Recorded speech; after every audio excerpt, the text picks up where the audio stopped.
श्रीहरि, इस विशाल सृष्टि महानाट्य में कोई भी व्यक्ति अयोग्य बनकर नहीं आता। फिर क्यों इतने लोग खुद को छोटा समझते हैं, तिरस्कृत, उपेक्षित, जैसे कि वे यहाँ के है ही नहीं? क्यों कुछ लोग जिनके भीतर एक ज्वाला जल रही है चुपचाप कोनों में बैठे रहते हैं और कुछ जिनमें आधी क्षमता है मंच पर चमकते हैं?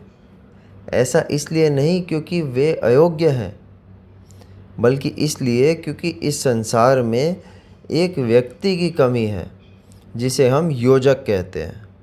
योजक वो होता है जो दूसरों की अनदेखी प्रतिभा को देख ले, जो मिट्टी में छिपे हीरे को पहचान ले, जो जानता है कि मछली पेड़ पर नहीं चढ़ती लेकिन जल में वह देवता बन जाती है।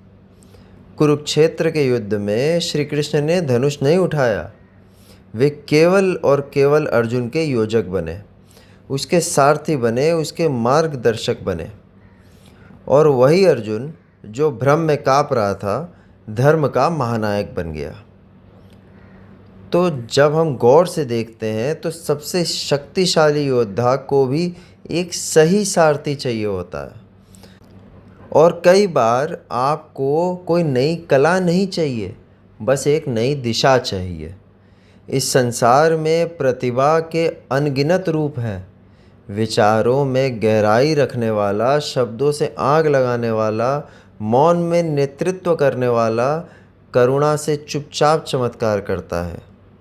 लेकिन ये क्षमता, ये संभावना तब तक अधूरी है जब तक कोई उसे देखे नहीं, समझे नहीं और उसे सही स्थान पर ना लगाए। एक बीज व्यर्थ नहीं होता क्योंकि वो सर्दियों में नहीं खिलता, उसे बस चाहिए सही मिट्टी, सही समय और सही माली। अगर आप अनदेखा महसूस करते हैं या जैसे आपका उपयोग गलत हो रहा है, तो अपने मूल्य पर प्रश्न मत करिए, अपने स्थान पर प्रश्न करिए। शायद आप अयोग्य नहीं हो, शायद आप बस गलत हाथों में, गलत स्थान पर हो।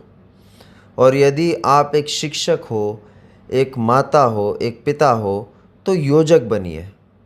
सिर्फ उसे मत देखिए जो सबसे तेज़ या सबसे ऊंचा बोलता है। गहराई से देखें, पूछें कि ये व्यक्ति किस स्थान पर खिलेगा, क्योंकि सर्वसाधारण व्यक्ति भी महान कार्यों की योग्यता रखते हैं।